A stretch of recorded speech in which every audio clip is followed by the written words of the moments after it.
শবে বরাত শব্দটি হচ্ছে আমরা বলি, কিন্তু হাদিসের শব্দ হচ্ছে লাইলাতুন নিসফ মিন শাবান, মানে 14ই শাবান বা অর্ধ শাবানের রজনী। শুনতে পেলেন?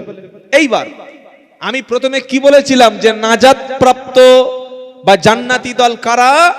নবী সাল্লাল্লাহু আলাইহি সাল্লাম এবং সাহাবাদের আমল যাদের মধ্যে আছে তারাই নাজাত প্রাপ্ত। বলুন সুবহানাল্লাহ।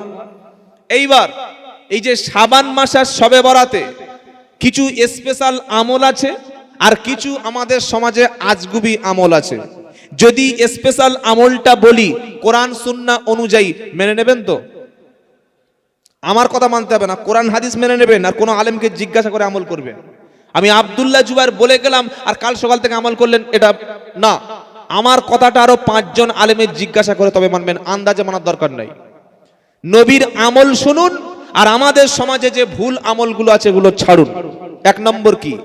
শাবান মাসে আল্লাহর নবী সাল্লাল্লাহু আলাইহি ওয়াসাল্লামের স্পেশাল আমল ছিল শাবান মাসে অধিক পরিমাণে বেশি নফল রোজা রাখা। বলুন সুবহানাল্লাহ। শাবান মাসে যত বেশি পারবেন আপনি নফল রোজা রাখুন, সওয়াব হবে। 1 নম্বর আমল। 2 নম্বর হলো শাবান মাস হলো রমজানে প্রবেশ করার আগে প্রিপারেশন, প্রস্তুতি নেওয়া। আমি একটা ঘর বাঁধবো, টাকা জোগাড় করতে হবে তো, গাড়ি কিনবো, টাকা আগে থেকে অ্যাসেট করতে হবে, তবে তো ঘর বাঁধবো। তো রমজানে যাওয়ার আগে শাবান হচ্ছে প্রস্তুতি। কিভাবে প্রস্তুতি নেব? তওবা ইস্তেগফার, বেশি করে দান সদকা, কোরআন তেলাওয়াত, নফল নামাজ, নফল রোজা, এগুলি করে আস্তে আস্তে রমজানের দিকে প্রস্তুতি নেব। মায়েরা কোরআনও বেশি তেলাওয়াত করবে, নফল নামাজ পড়বেন, তাহাজ্জুদ পড়বেন, তওবা ইস্তেগফার করবেন। 3 নম্বর হলো শাবান মাসের মধ্যে একটা পবিত্র রজনী আছে। রজনীটার নাম কি? লাইলাতুন নিসফ মিন শাবান, অর্থাৎ মধ্য শাবানের রাত। এটা হাদিসের ভাষা, আমরা বলি শবে বরাত। শবে বরাত মানে কি? সব শব্দের অর্থ হলো রজনী, আর বারাআত শব্দের অর্থ হচ্ছে মুক্তি। তাহলে কিসের রজনী? মুক্তির রজনী। কাদের মুক্তি হবে?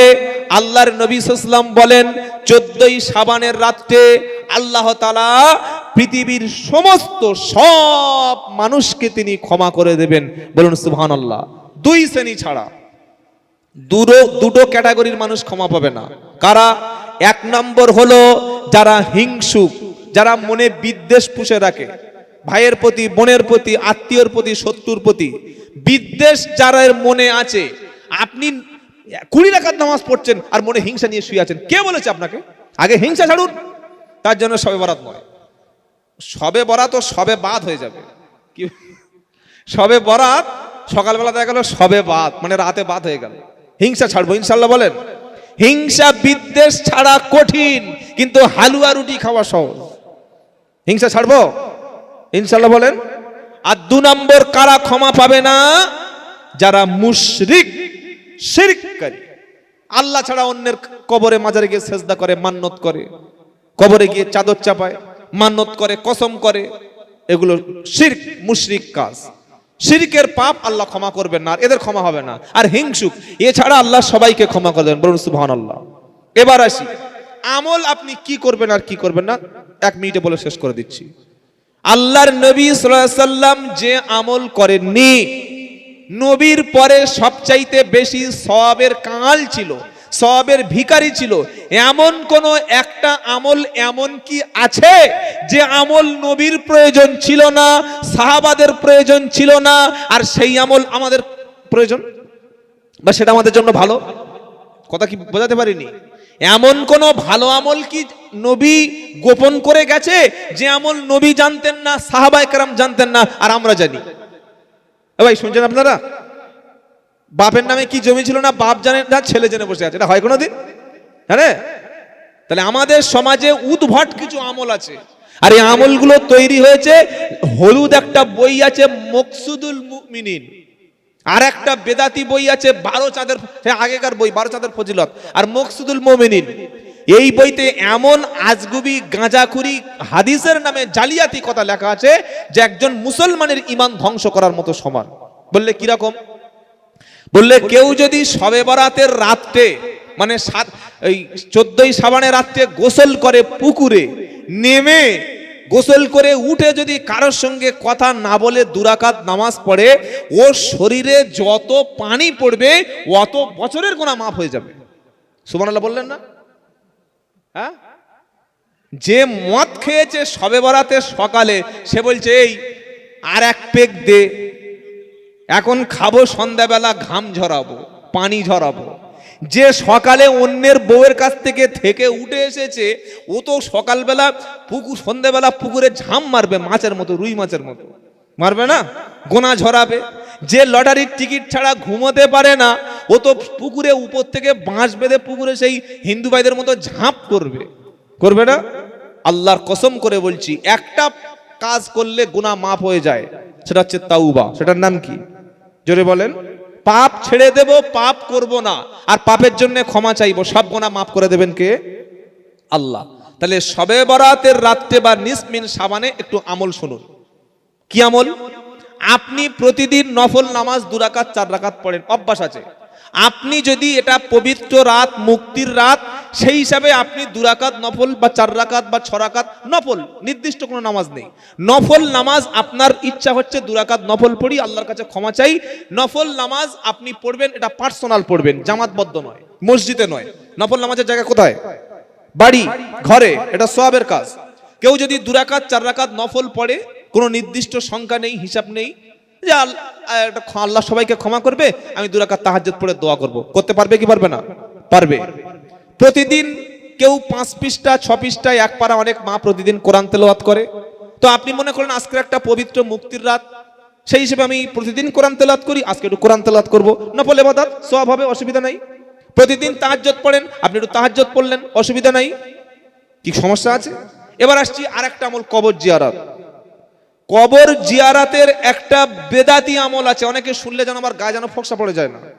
ইমাম সুয়ুতি, যারা আলেম আছে জিজ্ঞাসা করুন, মোল্লা আলী কারি, ইমাম সুয়ুতি রহিমাহুমুল্লাহ, এই সমস্ত বিশ্ববিখ্যাত হানাফি ইমামগুলো, হানাফি বড় বড় মুহাক্কিক আলেম, তারা পরিষ্কার বলে গেছে, এই যে জমাতবদ্ধ হয়ে সবাই মিলে একটা মানে ট্র্যাডিশন করে 25-30 জন হই হুল্লোড় করে আর একসঙ্গে গিয়ে একদম কবরে সবাই দাঁড়িয়ে গেলাম, আর সকলে একসঙ্গে কবর জিয়ারত করতেই হবে, না করলে মাইয়েত বদদোয়া করবে, এই ধারণা সুন্নাতের খেলাফ।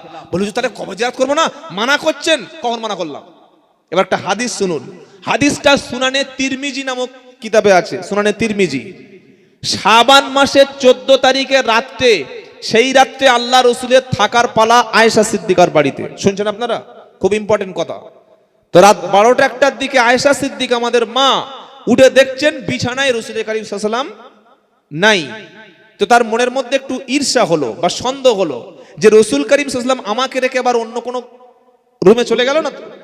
তিনি খুঁজতে খুঁজতে জান্নাতুল বাকি, মদিনার কবরস্থান চলে গেলেন, গিয়ে দেখলেন আল্লাহ রসুল পাক সাল্লাল্লাহু আলাইহি ওয়াসাল্লাম তিনি জিয়ারাত করছেন। ফিরে আসলেন রসুল আসার আগে আয়েশা সিদ্দিকা শুয়ে পড়েছেন। আল্লাহ রসুল এসেই বললেন, আয়েশা তুমি আমাকে পিছনে পিছনে ফলো করছিলে, আমি তো বুঝতে পেরেছি, তুমি কি মনে করো, এটা নবী সাল্লাল্লাহু আলাইহি ওয়াসাল্লাম বললেন ওই রাত্রে, কোন রাত্রে? 14 শাবানের রাত্রে, মানে আমরা যেটা শবে বরাত বলি।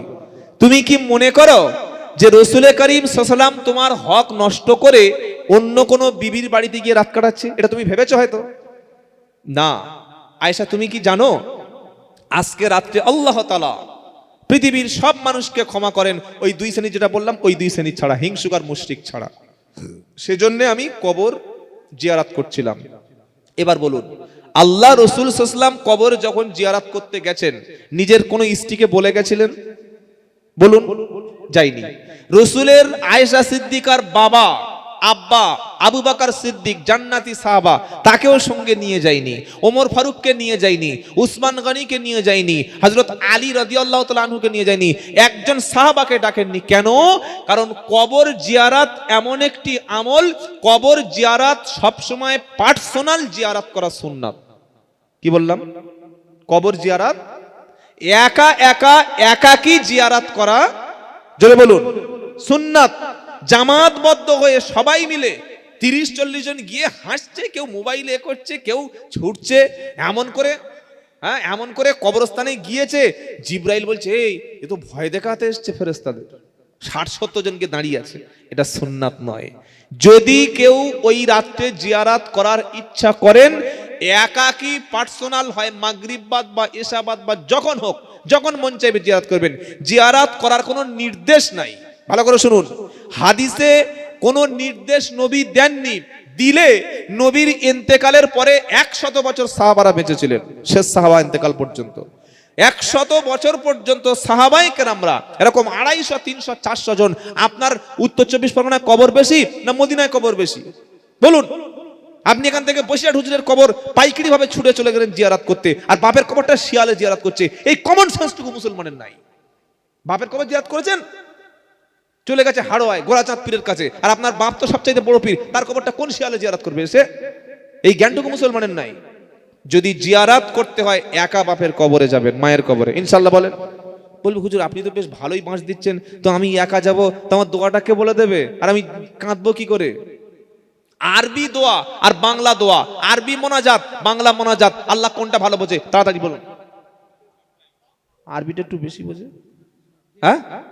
আরবি, বাংলা, হিন্দি, ফার্সি, তেলেগু, তামিল, মালায়ালম, চায়না, রাশিয়ান, পার্সি, হিন্দি, এমনকি যার মুখে কোনো ভাষাই নাই, বোবা তারও ভাষা কে বোঝে? আল্লাহ। আপনি বাপের কবরে মায়ের কবরে গিয়ে আসসালামু আলাইকুম আব্বা আমি এসেছি, আল্লাহ আমার আব্বার ক্ষমা করো, মাকে ক্ষমা করো, আল্লাহ আজকে রাত্রে আমাকে ক্ষমা করো, রুজিতে বরকত দাও, আমার শরীর সুস্থ করো, আমার বিবির বাচ্চা দাও, আমার মেয়েটা যেন পরীক্ষায় পাস করে, আল্লাহ আমি যেন বেশি দিন হায়াত বাঁচতে পারি। এটা বাংলা বললে আল্লাহ বলবে বাংলা বলছিস কেন, আমি বাংলা বুঝি না, আলেমের ডাক, মৌলবীর ডাক, 200 টাকা দে, ও আরবি ট্রান্সলেট করবে, তবে আমি আল্লাহ কবুল করবো, এরকম আল্লাহ বলে দেবে, তাই তো? হ্যাঁ, তো কেন করলেন না? কথা মনে থাকবে, জিয়ারাত পার্সোনাল করা সুন্নাহর খেলাফ। একা যদি করতে হয় একা করবেন, ব্যাস। আর কয়েকটা কাজ বর্জন করবেন। হালুয়া রুটি সুস্পষ্ট বিদআত, হালুয়া রুটি করতেই হবে। কেন? বলছে বাপ দাদা করেছে, তো বাপ দাদা যা করেছে তুমি তাই করবে, ইসলাম মানবে না? এখনো প্রচুর মুসলমান হালুয়া রুটির প্রতিযোগিতা করে। আর হালুয়া রুটি প্রতিদিন খাচ্ছেন, ওদিন খাবেন, কে নিষেধ করেছে? আপনি 10 কেজি চাল খান না হালুয়া রুটি, কিন্তু এই রাত্রে করতে হয়। আবার কি ধারণা, এই মেয়েরা, শাশুড়ি বলছে এ মেয়েরা ঘর দাবা পরিষ্কার কর, গোবর দে, নেপে দে, স্যানিটাইজ কর, ভালো করে ডেটল দিয়ে জামা কাপড় ধো। বললে কেন? বললে তো দাদা দাদি রুহুরা বাড়ি ফিরবে, তাই তো? রুহু বাড়ি ফিরবে তো? আরে ফিরবে কি আপনি বলুন না, হ্যাঁ? বলছে রুহু বাড়ি ফিরবে। তা রুহু যদি বাড়ি ফিরে আসে, যে ছেলেটা ওই 20 বছরের বউ রেখে রোড অ্যাক্সিডেন্ট করে মারা গেছে, উমাল তো প্রত্যেকদিন তাহলে বাড়ি ফিরে আসতে পারবে কি? রুহু যদি বাড়ি সত্যি ফিরে আসতো, যে নতুন বিয়ে করে মরে গেছে, ও বউ রেখা কবরে শুয়ে থাকবে? যে বড় ইন্ডাস্ট্রি কারখানার মালিক, ও সকাল 10টায় যখন কারখানার শাটার তুলবে, ও তখন কবরে শুয়ে শুয়ে তামাক খাবে? ও তো আগে ছুটে এসে দোকানে বসবে। আল্লাহর কসম, সত্যটা শুনুন, ঈমান সাফ করুন। যে রুহু একবার শরীর থেকে বার হয়ে যায়, হয় ইল্লিন আর নয় সিজ্জিন, এই 2 জায়গা ছাড়া তারা দাঁড়াবার জায়গা নেই। কে আপনাকে বললো রুহু বাড়িতে ফিরে আসবে? আর যদি বা রুহু বাড়িতে ফিরে আসবে, ও ঢালাই রাস্তা আসবে, না পুকুরের উপর দিয়ে আসবে, না এসে ল্যান্ড করবে? কিভাবে রুহুটা আসবে? আপনি কি করে দেখতে পারেন? আপনি সিসি ক্যামেরা ধরা পড়েছে রুহু আসবে? এসব মুশরিক শিয়াদের আকীদা, খারেজি বাতিলদের আকীদা। রুহু বাড়িতে আর কোনো ফিরে আসার সম্ভাবনা। আপনি রুহুর জন্য কিছু দান করবেন, সব হবে না? হবে না। রুহের জন্য সদকা করবেন, রুহের জন্য কোরআন তেলাওয়াত করবেন, রুহের জন্য ক্ষমা প্রার্থনা করবেন, এটা সওয়াব আছে। রুহ ফিরবে কথা কে বললো আপনাকে? 3 নম্বর হলো, এই কটা কথা শুনুন, এগুলো বিদআত, সেগুলো বলে দিয়ে যাচ্ছি। 3 নম্বর, কবরে বাতি জ্বালানো, কবরে আলোক সজ্জা করা, কবরের উপর মোমবাতি জ্বালানো হারাম এবং নাজায়েজ। আল্লাহ রাসূল বলেছেন, যে মেয়ে ছেলে কবর জিয়ারত করে আর যে ব্যক্তি কবরে বাতি জ্বালায়, উভয়ের উপরে রাসূলের লানত, উভয়ের উপরে রাসূলের লানত। কবর হচ্ছে পবিত্র জায়গা, বাতি জ্বালানোর জায়গা নয়। বাতি যদি জ্বালাতে হয়, যেখানে অন্ধকার সেখানে জ্বালাও। ওই বাতির টাকাটা একটা এতিমখানায় দিয়ে দাও, বাতির টাকাটা ফকিরকে খাইয়ে দাও। কবরে বাতি জ্বালানোর এই রাত্রে করবেন না। আলোক সজ্জা করে, ওরে সর্বনাশ! পুরো এলাকায় দেখি সব লাইটিং করেছে, যে ছোট ছোট চিনি বাল্ব যে লাইটিং করে, ওই দিয়ে ভরে দিয়েছে। কেন? বলে সহবরা লাইটিং করছে। কে বলেছে এই ফজল খরচ আপনাকে করতে? আপনি যদি কিছু করতে চান, দান করুন, সদকা করুন, কোরআন তেলাওয়াত, নফল নামাজ পড়ুন, ইচ্ছা মতো করুন। কথা মনে থাকবে ইনশাআল্লাহ। বাতি জ্বালানো, লাইটিং, এই সমস্ত নাজায়েজ কাজগুলো, বিদআত কাজগুলো করবেন না। নাম্বার 5, এটা খুব মূল্যবান কথা, এটা শুনুন, কাজে লাগবে ইনশাআল্লাহ। বইতে কিছু কিছু বাংলা চটি বইতে লিখে দেয় 12 রাকাত নামাজ, প্রথম রাকাতে 3 বার ইখলাস, দ্বিতীয় রাকাতে 2 বার ইখলাস। কোন নবী বলেছে? সাহাবায়ে কেরাম বলেছে? আমি বলে দিয়েছি আপনি নফল নামাজ 2 রাকাত কেন 20 রাকাত পড়ুন, অসুবিধা নাই। আপনার নিজের নফল নামাজ সারাদিন পড়ুন, সমস্যা নাই। কিন্তু আপনি বলছেন এটা শবে বরাতের 12 রাকাত নামাজ, শবে বরাতের 20 রাকাত নামাজ। ইবাদত করার জন্য সুন্নাত লাগে, দলিল লাগে। নবীর আমল, সাহাবাদের আমলের মধ্যে যেটা নেই ওটা ইবাদত নয়। কি বললাম? যে আমল নবী করেন নাই, আপনি 20 রাকাত কেন, শবে বরাত সারা রাত নামাজ পড়ুন, সমস্যা নাই তো। কিন্তু আপনি যখন বলছেন যে 12 রাকাত পড়তে হবে, 10 রাকাত পড়তে হবে, তখন সুন্নাহ দিয়ে প্রমাণ করতে হবে। কিরকম? যেমন আমরা আজান দিই, কথাটা এটা বলে শেষ করবো তো অনেক দেরি হয়ে যাচ্ছে। আজান দিই, যখন আজানের শেষে কি বলি? আল্লাহু আকবার, আল্লাহু আকবার, লা ইলাহা ইল্লাল্লাহ। ভাই বলি না? একটা মুয়াজ্জিন বলে এই মুয়াজ্জিন আর আজান দিবি, একে দিয়ে আজান দিয়াবি না। বলে কেন? বলে আমি আসর থেকে আজান দেবো। বলে কেন? বলে আরে বেয়াদব মুয়াজ্জিন আজান কাটছে, কলেমা কাটছে। বললে কি? বলে কলেমা তো লা ইলাহা ইল্লাল্লাহ মুহাম্মদ রাসূলুল্লাহ, আরে বেয়াদব বলছে লা ইলাহা ইল্লাল্লাহ, তো তোর মুহাম্মদ কোথায় গেল? কি আজানের শেষে লা ইলাহা ইল্লাল্লাহ মুহাম্মদ রাসূলুল্লাহ কোন মুয়াজ্জিন বলে? ও বলছে আজ থেকে আজান দিচ্ছে আল্লাহু আকবার, আল্লাহু আকবার, লা ইলাহা ইল্লাল্লাহু মুহাম্মাদুর রাসূলুল্লাহ। আজান হবে না? আজান নষ্ট হবে, আজান বাতিল হবে। কেন? মুহাম্মদ সাল্লাল্লাহু আলাইহি ওয়াসাল্লাম যখন আজান শিখেছেন মুহাম্মদ সাল্লাল্লাহু আলাইহি ওয়াসাল্লাম বলেননি, তো আপনি কোথায় পেলেন? কি ভাই শুনছেন আপনারা? ফজরের সুন্নাত নামাজ কয় রাকাত? 2 রাকাত। আপনি বললেন না নবীর আমল বেশি, সাহাবাদের ঈমান বেশি, আমি তো গুনাহগার, আমার পাপ বেশি, আমি 4 রাকাত পড়বো আজ থেকে। নামাজ হবে? জোহর এই জুমার ফরজ নামাজ 2 রাকাত, আপনি বলছেন আজ থেকে জুমার 4 রাকাত পড়বো, ডবল নেকি হবে, দুটো সেজদা বাড়বে, রুকু বাড়বে, নেকি হবে না গুনাহ হবে? নামাজই হবে না। ইসলাম যেটা বলেছে ওটাই।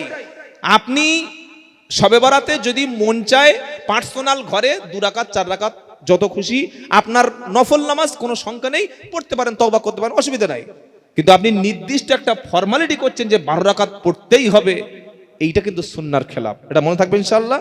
যাই হোক, যেগুলো আমল করবেন কোন আলেম ওলামাদের জিজ্ঞাসা করবেন। যদি কেউ রোজা করেন শবে বরাত বা লাইলাতুন নিসফের শাবান, আল্লাহর নবী সাল্লাল্লাহু আলাইহি ওয়াসাল্লাম প্রত্যেক মাসে 3টি করে এমনি রোজা রাখতেন। সেই হিসেবে শাবান মাসে 3টি রোজা, 13, 14, 15, সমস্যা নাই। দান সদকা করলেন, কোরআন তেলাওয়াত করলেন, সমস্যা নাই। কিন্তু এই হালুয়া রুটি, রুহু বাড়ি আসে, আজকে ঘর পরিষ্কার করে রাখ, রুহু এসে বসবে, কিংবা 12 রাকাত নামাজ, পুকুরে গা ধোয়া, নির্দিষ্ট আবার নামাজের এই সূরা আছে, এইগুলো শরীয়তের সুন্নাতের খেলাফ। কথা মনে থাকবে।